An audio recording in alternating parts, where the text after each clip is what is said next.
Hello viewers, you're welcome. In this video, we are going to solve Bessel Differential Equation using the method of Frobenious.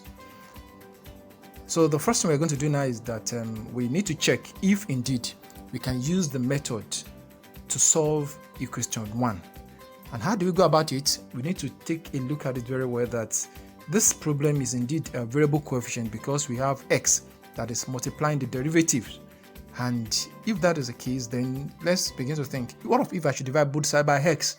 So in this case, I'm going to have 1 over x multiplied by dy dx and minus 1 over x multiplied by y, which is our equation 2. So what we've just done here is that we divided both sides by x, and we have this. Now, looking at this very well now, you will see that there's a singularity at x equals to 0, because 1 over 0 does not exist, is mathematical error. But at the same time, we know that what it means is that a 0 goes in one and uncountable in number of times that we cannot even count. And that is to tell us that there's a singularity. But the point is this, can we remove the singularity? Yes, we can remove it. We can remove it. And if we can remove it, then we can proceed and use the method of Frobenious. So you will now see the beauty of this method, because just like I've mentioned earlier in the class that we need to be very sensitive. Any problem we want to solve, we must check if the method is applicable. And one thing you can learn as a science student is just to let you know that whatever you are studying, any problem you are solving, is not all the method that we can use to solve all the problems. So that is one thing about mathematics. So looking at this now, you can see clearly now that the problem we want to solve, we need to first of all check if the method is applicable. And if the method is not applicable, we need to look for another method. But here now, you can see clearly now that the problem, which is the Bessel differential equation, it has a singularity point as x equals to 0, and this singularity point, we can remove it. And if we can remove it, then that's an assurance that we can use the method of Frobenious to solve it. So what is the next step now is to assume the solution. And look at equation 3 now. You will see the assumed solution there. And this assumed solution here is telling us that when r equals to 0, we can have this, which is a naught x raised to the power k plus 0. And when r equals to 1, we can have the second term, that is a1 x k plus 1. And when r is equals to 2, we can have this, and this continues until we get to the infinity. So this is the assumed series solution.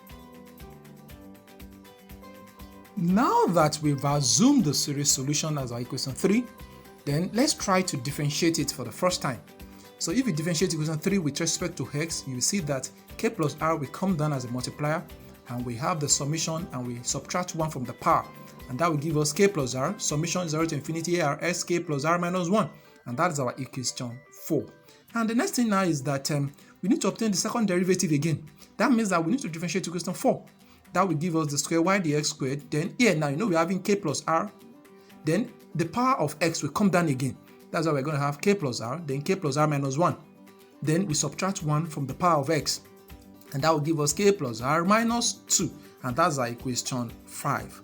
Now, the next thing now is that we know our y to be assumed solution, we know its first derivative, we know its second derivative, so we need to substitute equation 3, 4, and 5 into the equation 2. Don't forget that I said equation 2, and that is the equation 2 that we've seen the singularity. We're going to use that one. There's the expression whereby we're able to discover that the problem indeed has a singularity at x equals to 0. That is what we're going to use, and that's what we can see now here.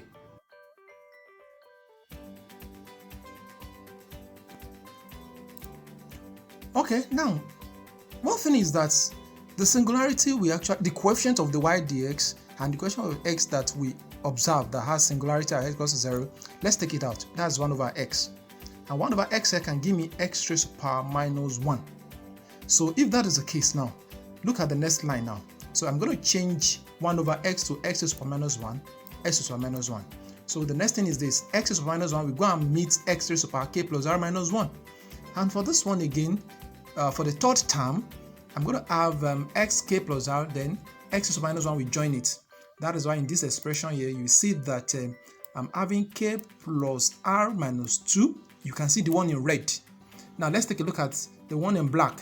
You see that x raised to the power minus 1, we join this one, will give me k plus r minus 1.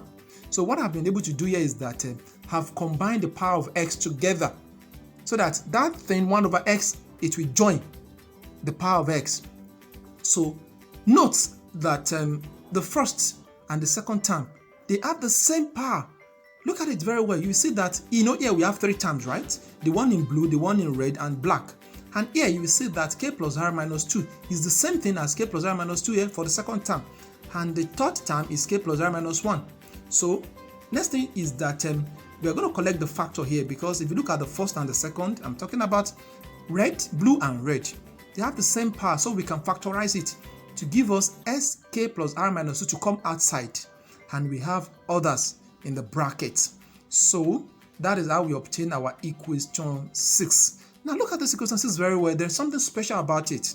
Now, like I said we can use this equation 6 to obtain what is called the indicial. Because here, when r is equals to 0, let's go back to equation 6 now. Wherever you see r, let's change it to 0. Then you have 3 into bracket k plus 0, then k plus 0 minus 1. Here, r is also 0. Then for this one too, in red, that is k plus 0. Then summation, then we have r is 0, then here too we have a is 0, then xk plus 0 minus 2. So, and likewise, if you do for this second time again, here we have 2 times because we merge the 2 terms here together. So we have this as.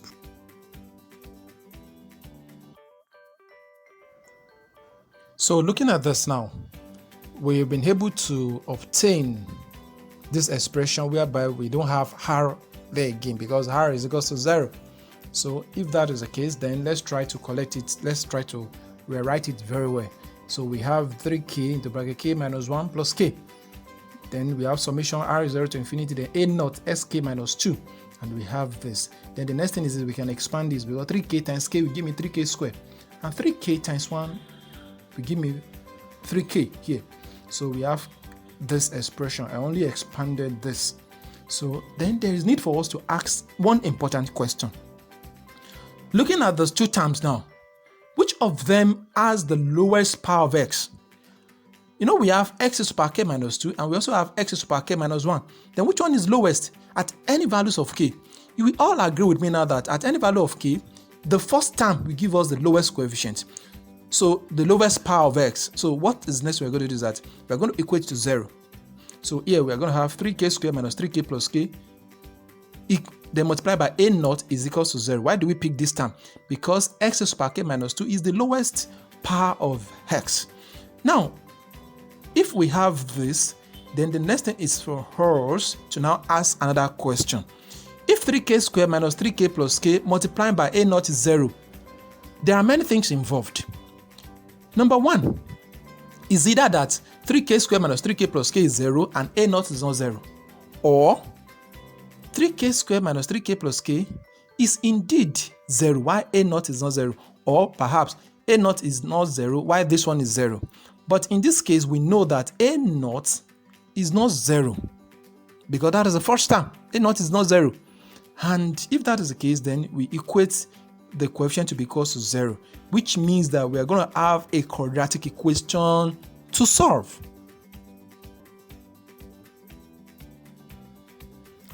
So looking at this now, we want to solve this, but looking at this, we see that minus 3k plus k will give me minus 2k. Okay, then if I should factorize k, I will have k, then into bracket 3k minus 2 is equal to 0. Now, if you look at this equation 7 very well, you will see that this is in this equation, and we expect to have 2 values of k that will satisfy this problem, and which is indeed a quadratic equation.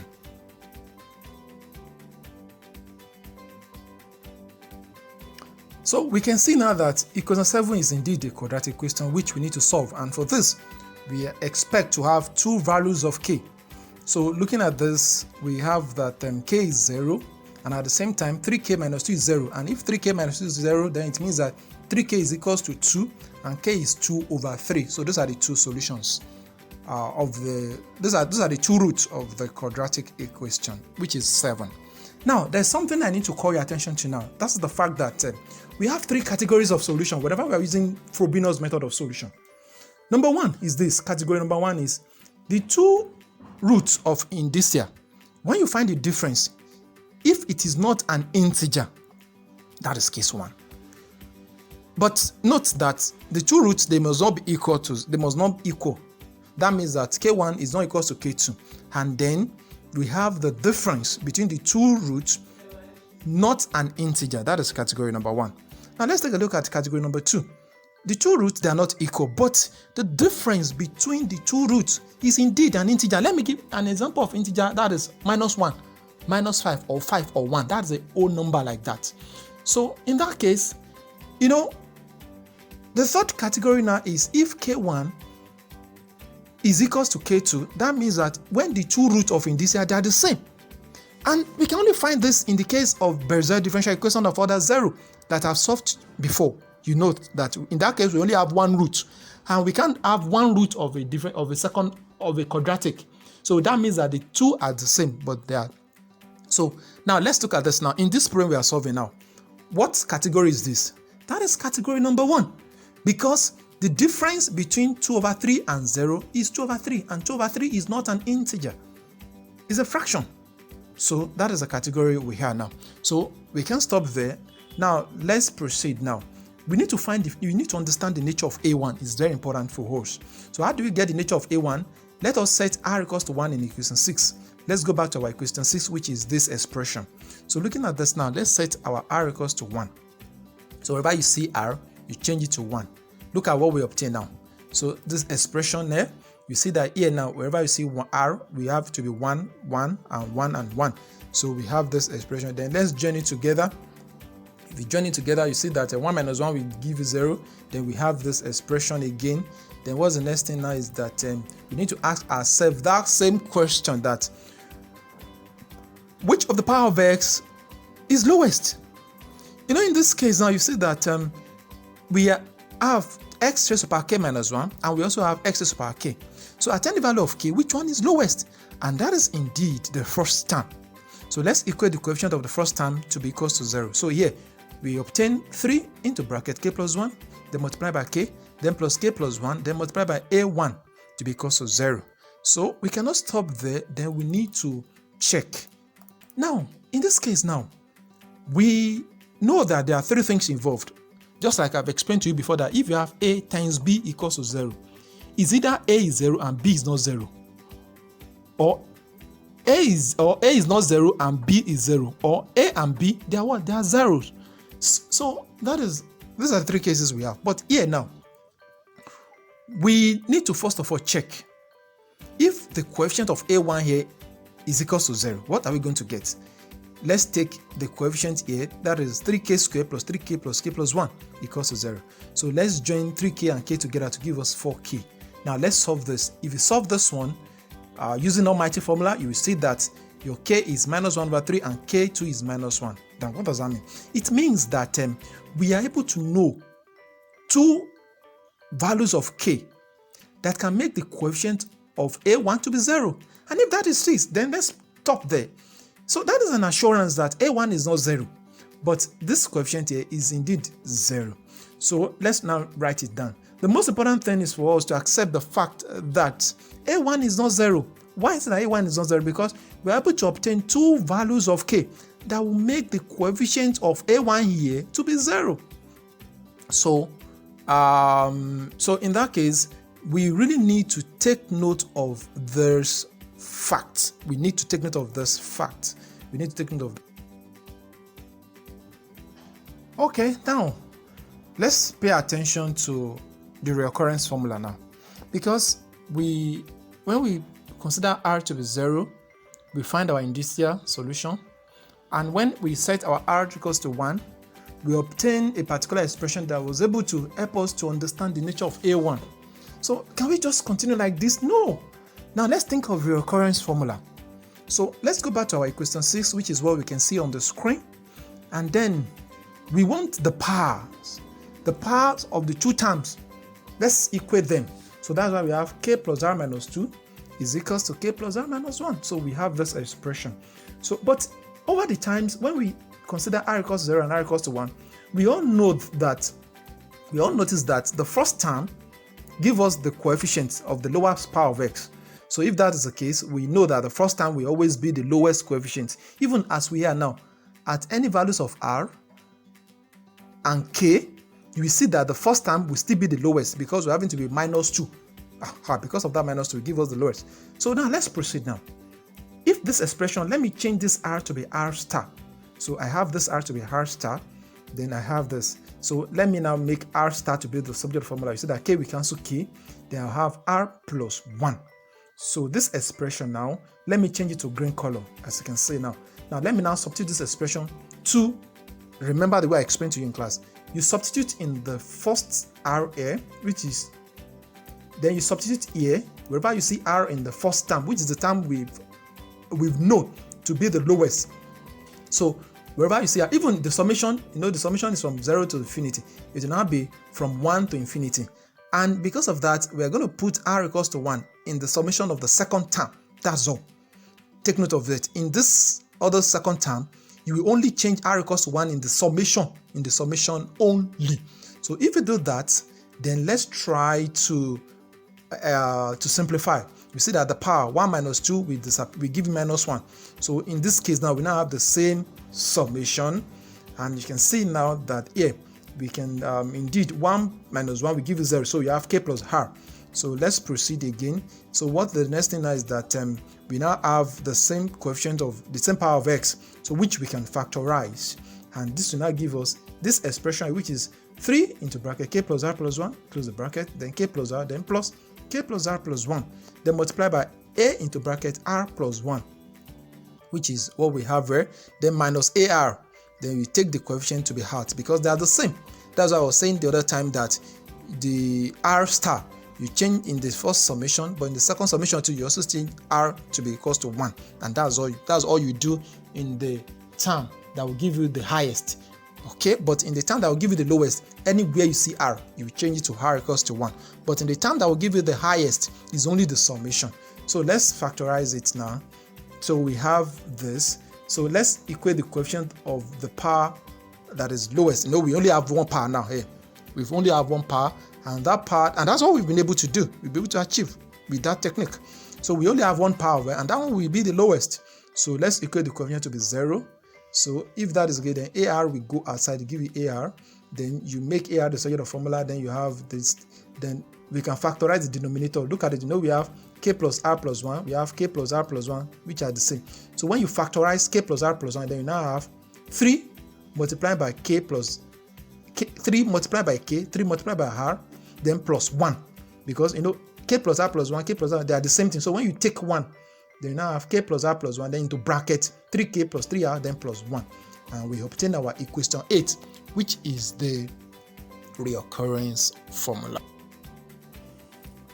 Okay, now that we have obtained our recurrence equation to be equation 8, now we are going to take a look at the first case of the industrial solution, which is k1 is equal to 0. So here I just say case A. That's when k is equal to k1 equals to 0. Now let's go back to question 8. What are we going to obtain now? Where we see k, we change it to what? To be 0.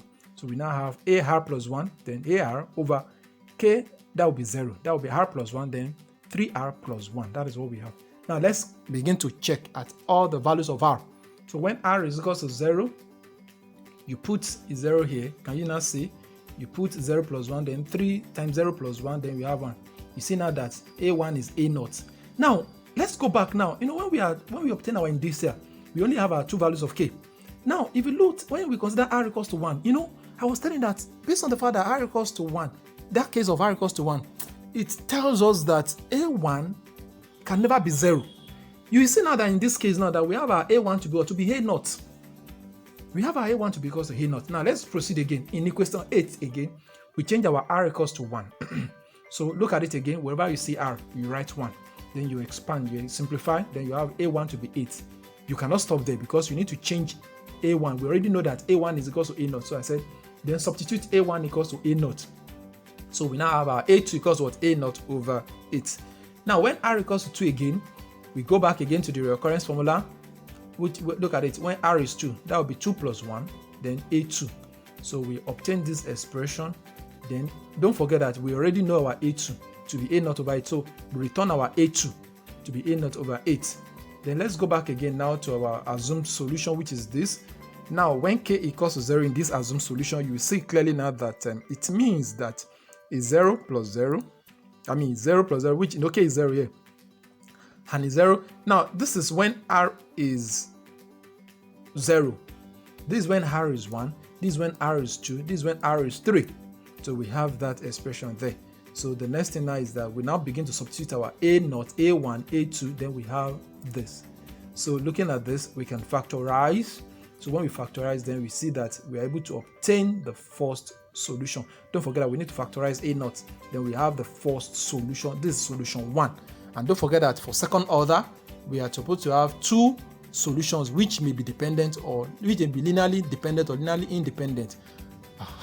But most times we are after linearly independent solution, and later on I will explain to you what we are going to do. Even based on the nature of our indicial solution, what it gives us the assurance that what we are going to obtain, there are 2 linearly independent solutions.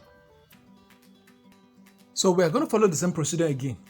Back to the indicial, the second case of indicial solution, which is k equals to 2 over 3. Then we go back to our recurrence. In the recurrence, wherever we see k, we write this there. Then we now vary when r equals to 0. And when r equals to 1, we obtain it. Then don't forget that by the time you obtain that of a2, you need to substitute a1 there in the first solution. Then you remove it. So you obtain for a2 up to a3. Then you go back to our assumed solution, which is this. So instead of this k, you change this k to what? To 2 over 3. Then at other values of r, this is when r equals to 0. This is when r equals to 1. This is when r equals to 2. This is when r equals to 3. So you substitute all the expressions there. Then you factorize. When you factorize, now you have the second solution. But don't forget that based on the nature of the indicial solution, which the difference of the 2 roots, it's not an integer, and that is an assurance that for us to obtain a linearly independent solution, we are going to add the 2 solutions together to give us this expression where we have our a0.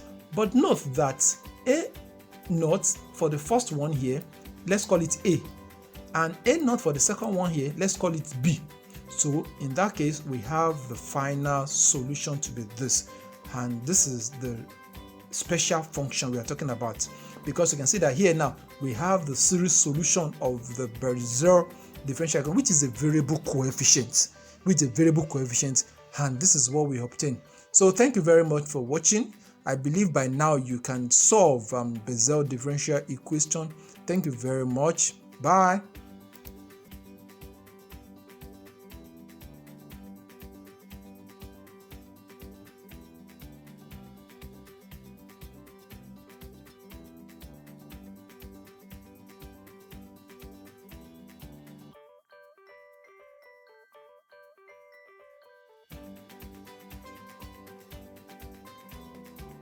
We share tutorial questions and answers.